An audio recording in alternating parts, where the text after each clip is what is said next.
Les 80 ans de la découverte du camp d'Auschwitz-Birkenau. Auschwitz, ce lieu maudit où les nazis ont assassiné plus d'1 million de personnes, dont 960 000 juifs. Pour en parler, nous sommes avec Joël Mergui, le président du consistoire de Paris. Bonjour Joël.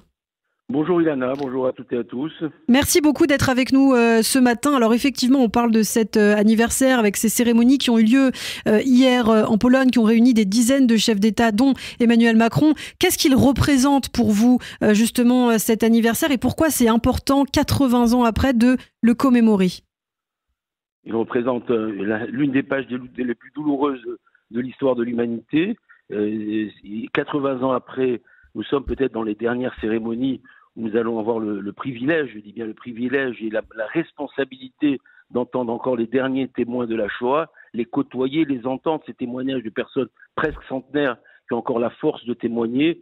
Et puis on arrive dans une période catastrophique où on n'imaginait pas. Je me souviens du 60e anniversaire, c'était le début de l'Intifada. Je n'imaginais pas 20 ans après qu'on en serait là, que l'islamisme remplaçait le nazisme et qu'on serait dans un moment où l'antisémitisme renaît dans le monde entier, l'antisionisme prenait des tournures fondamentales.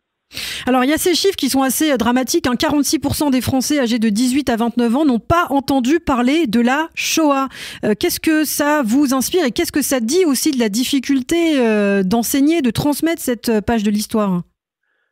Ça fait effectivement plus de 10 ans, 20 ans que nous comprenons qu'il y a des zones de non-droit en France, qu'il y a des territoires perdus de la République, des enseignements perdus de la République, il y a des enseignants qui n'arrivent pas à enseigner la Shoah. Et au-delà de ça, ça paraît catastrophique de se dire la moitié des enfants de France, dans un pays où il y a eu la Shoah, dans un pays où on en a tellement parlé, où il y a tant de commémorations, tant de pages de la rafle du Veldiv à tant de pages qui sont commémorées, ça veut dire que le travail n'est pas fait, qu'il faut poursuivre ce travail, qu'il faut continuer à persévérer.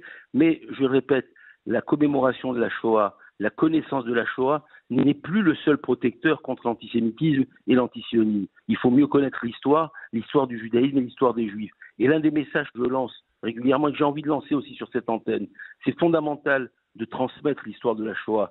C'est fondamental de transmettre le drame. C'est fondamental d'appeler à la vigilance. Mais c'est aussi fondamental pour nous de transmettre le judaïsme. Je crois qu'il ne faut pas oublier que l'une de nos responsabilités, c'est de faire vivre ce qu'on a voulu effacer il y a 80 ans du sol de l'histoire, de toute l'histoire du monde. On a voulu effacer le judaïsme.